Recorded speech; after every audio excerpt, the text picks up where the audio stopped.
It looks like not even a scratch on your face. It looks like you haven't even been in a fight. No, yeah, nothing, just clean face, and so I'm so happy I didn't get any damages, and I'm healthy, and can jump into the next fight as soon as possible. Arman, as you know, we've had a few performances lately in the UFC where there's been dominant wins by a grappler, but not a finish, and the fans have been upset about that. Did you want to show your dominance on the mat, but also get the finish to prove that you are not like everyone else, that you are going to finish fights? You know, I was supposed to finish him. If I beat him by decision, nobody gonna say this guy is deserve fight for the title, or you know, people could say like, you couldn't even stop Dan Hooker. How you wanna beat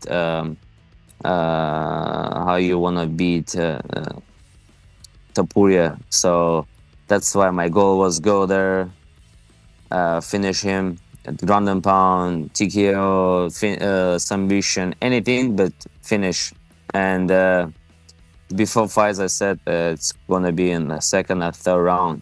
Last time I was back up, I met the weight, and people started to say, "Oh, this guy can make weight," and they didn't know that I never had a problem with my weight cut.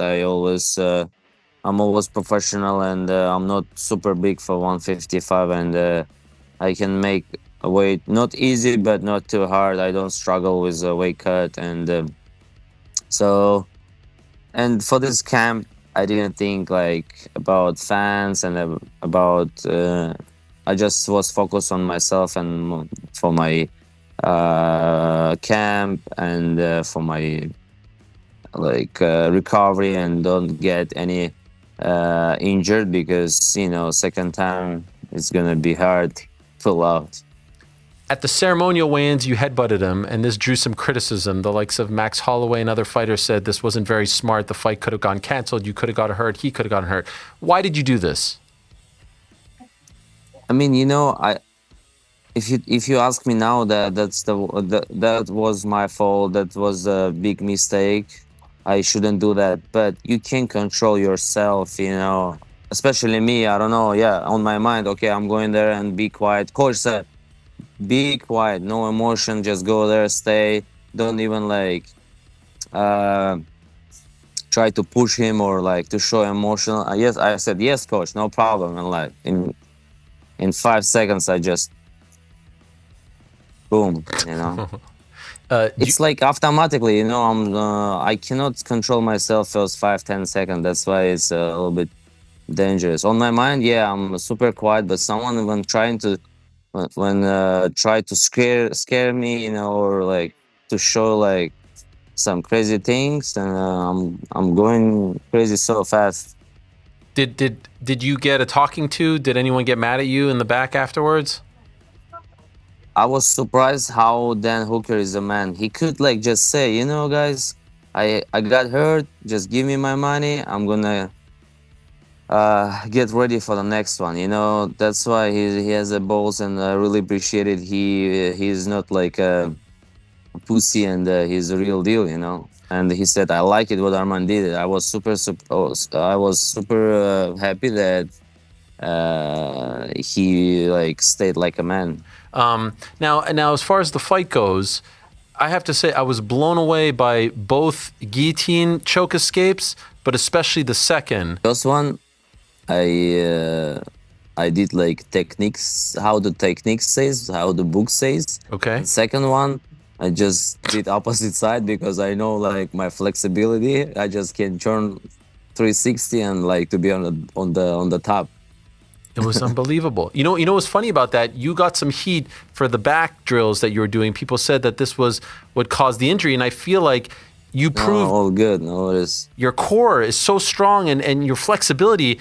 I feel like all that work came into play here on Saturday. Yeah, for sure. My my hard work, all exercises, everything It helps me a lot for my wrestling, for my grappling. I'm very flexible. So, but for that fight, I couldn't show how I prepared my the ups kick. I would like to throw that ups kick, but I I didn't show because I wanted to throw the kick on the like last 2 rounds. When he got tired. Okay. But I choked him out and I couldn't show. But I know for Ilia, I don't need even flexibility to throw that ups kick. It's easier. He's too short, But Oliveira and Hooker is too long. That's why I was doing a lot of yoga stuff to Okay. get more flexibility. Do you think you will be next for Ilia Topuria? Do you think you convinced the UFC to give you the next shot at him? So 100% gotta be me. No way they can give Paddy Pimblett fight. Everybody gonna laugh at them because I'm number one contender. I proved it again, and what do they want from me? And I went there, performed, just destroyed Dan Hooker, and they wanna put the guy who is fake making rank. Did you see he moved up to 5 now this morning? Did you see that? Bro, how you can beat like a number 12 or number 13 and became number 5? I was beating everybody in our division. I beat like 5. I was on the 5 or 6 win streak to get in top 15, and like this guy just beat 6 people and like he's number 5. I was thinking that in January they were going to do Ilia versus Paddy, and then you would be next. You would be the guy sitting in the front, and you would get the winner. But now I'm hearing No that way. no way. You want the next time Ilia fights, it has to be against you, is what you're saying. It has to be me, whatever they want to do. Yeah, their plan was maybe that I'm gonna struggle with Dan Hooker, and they could push me on the back, and they say, yeah, listen, you like just barely won Dan Hooker, you gotta wait. But now they cannot say anything because number one contender is here, and I show up in Qatar to show everybody masterclass, and like I don't know. Hopefully it's me. Nothing to say. You think Not that hopefully, it's supposed to be me. you think that they wanted you to lose?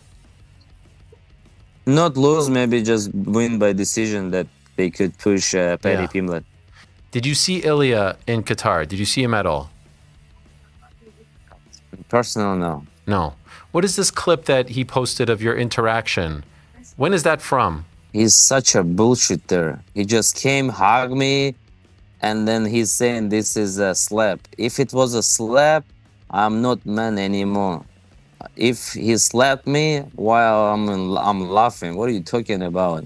I could kill him there right away. Like, Where is that? At the PI? nothing is no for us. If you someone slap you, if you didn't do anything, you're not man. You're bullshit. You're zero in this life. You gotta forget about what you're UFC fighter, or you're working, or you can get to the jail. You gotta slap it back and like just I mean, I don't want to talk about that bitch. How long ago was that? Because you look much different. You're much younger there. Your hair is different. Your beard. So this is a couple years ago. Oh no! It was in June in the backup. I was in backup, and he came say, "Hi, bro. How are you? This media thing is just for the media. Hug me." And then like he started like talking shit after that. I said, "Bro, like you're such a fake guy. And the person like you're like behaving like a good friend, not friend, like a good guy, and like on the Twitter you're starting like talking shit." I said, okay, I'm not fake like you. He's in the live one person, in the social media another person. I don't want to be fake. I'm real. Like if I want to say something to you, I'll say the same thing.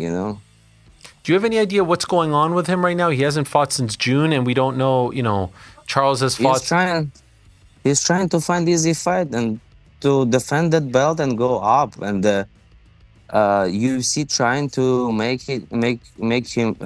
him to be a superstar and defend the title, because right now he cannot go up to the 170 because he didn't defend the title. Why he gotta go 170? You gotta prove that you're real champion,